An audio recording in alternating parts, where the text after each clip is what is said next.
ভালো করে বোঝার চেষ্টা করবেন। তেলাওয়াত আর কেরাত এক জিনিস নয়। আবারও বলছি, তেলাওয়াত আর কেরাত দুই জিনিস। আমাদের দেশের মানুষ সবাই মনে করে কেরাত আর তেলাওয়াত একই জিনিস, কিন্তু না। কেরাত হলো পড়া, পাঠ করা, আর তেলাওয়াত হচ্ছে বুঝে শুনে পড়া। আবারও বলছি, মনে রাখবেন, কোরআনুল কারীমের স্পষ্ট আয়াত। এদেশের অনেক মানুষ এত কেরাত শোনে, ঈমান বাড়ে না, কিন্তু যখন তেলাওয়াত শোনে তাদের ঈমান বেড়ে যায়। ইদা তুলিয়াত আলাইহিম আয়াতুহু যাদাতহুম ঈমানা। যখন কালামে পাকের তেলাওয়াত শোনে তখন তাদের ঈমান বেড়ে যায়, তাদের তাওয়াক্কুল বেড়ে যায়। চাইলে এখান থেকে আমরা স্পষ্ট বুঝলাম, তেলাওয়াতটা হলো বুঝে শুনে পড়া বা শোনা, আর কেরাত হচ্ছে পাঠ করা, পড়া। মনে রাখবেন, এই মাহফিলে যারা আছেন, তাহলে এই তাফসীর মাহফিলে আমরা যারা এসেছি, তেলাওয়াত শুনছি, আমরা তাহকিক তারকিব করে আমরা তাফসীর শুনব, এ কোরআনের মূল মর্মার্থটা জানার চেষ্টা করব, মহান মালিকের মেসেজটা জানার চেষ্টা করব। এই মাহফিলে যারা আছেন, একটু ভালো করে বুকে হাত দিয়ে বলেন তো, রাস্তার অপর সাইডে একটা মিষ্টির দোকান, রাস্তার অপর সাইডে একটা মিষ্টির দোকান, আপনি এই সাইডে দাঁড়ায় আছেন, মিষ্টির দোকানের কাছে গ্লাসের ভিতরে নানান রকম মিষ্টি সাজানো, আপনি এই পাশে দাঁড়ায়া যদি করেন, স্বাদ পাবেন না? পাবেন? কেন পাবেন না? হ্যাঁ, রাস্তার অপর সাইডে মিষ্টি, এই সাইডে দাঁড়ায় আকুম বাকুম করলে মিষ্টির স্বাদ পাওয়া যায় না। আপনাকে মিষ্টি কিনতে হবে, মিষ্টি খেতে হবে, এরপরে স্বাদ পাওয়া যাবে। ঠিক তেমনি করে আল্লাহর কোরআন শুধু পাঠ করলে এর টেস্ট বা স্বাদ পাওয়া যাবে না। কোরআনটাকে পড়তে হবে, বুঝতে হবে, তাহলেই কোরআনের স্বাদটা পাওয়া যাবে। কথাক্ষণ ঠিক না বেঠিক? কারণ এদেশের অনেক মানুষ সকালবেলায় ইয়াসিন পড়ে, 40 বছর সকালবেলায় ইয়াসিন পড়ে, সন্ধ্যাবেলায় ওয়াকিয়া পড়ে, রাতের বেলায় তাবারাকাল্লাযী বিয়াদিহিল মুলক পড়ে, 40টা বছর পড়ে, কিন্তু তার ঈমানের কোনো আপ ডাউন হয় নাই।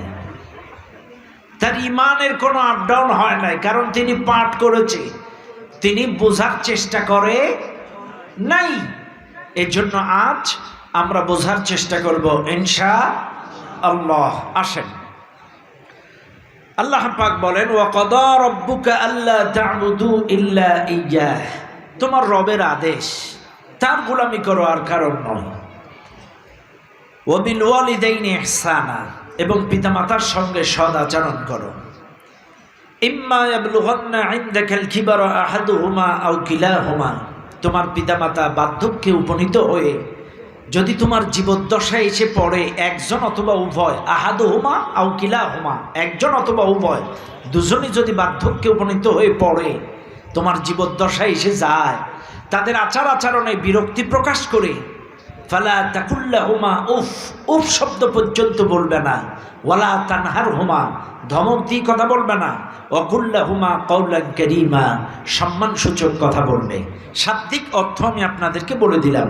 এবার আসেন বিস্তারিত আলোচনায় চলে যাই।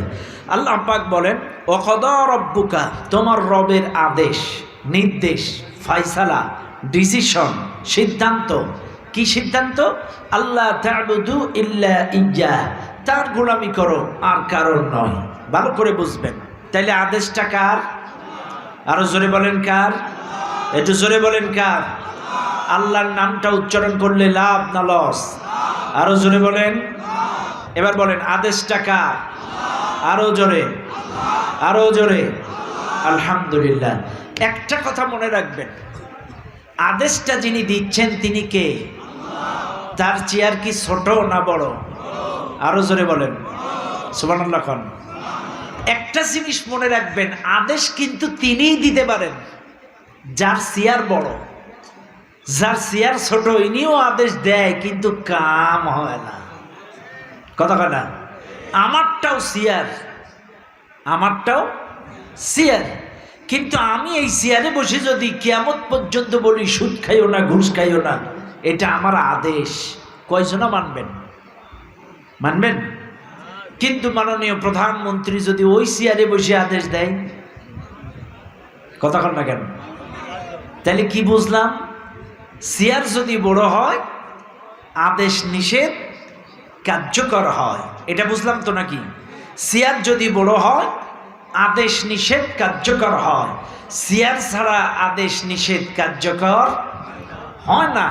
এদেশের মানুষ কিন্তু অনেকেই ভুল বোঝে, ভুল বোঝার কোনো সুযোগ নাই। মনে রাখবেন, আল্লাহ পাক কিন্তু বলেই দিয়েছেন তোমাদের মধ্যে এমন একটা দল থাকবে যারা সৎ কাজের আদেশ দিবে, অসৎ কাজের নিষেধ করবে। ওয়ালতাকুম মিনকুম উম্মাতুন ইয়াদউনা ইলাল খায়রি ওয়া ইয়ামুরুনা বিল মা'রুফ ওয়া ইয়ানহাউনা আনিল মুনকার।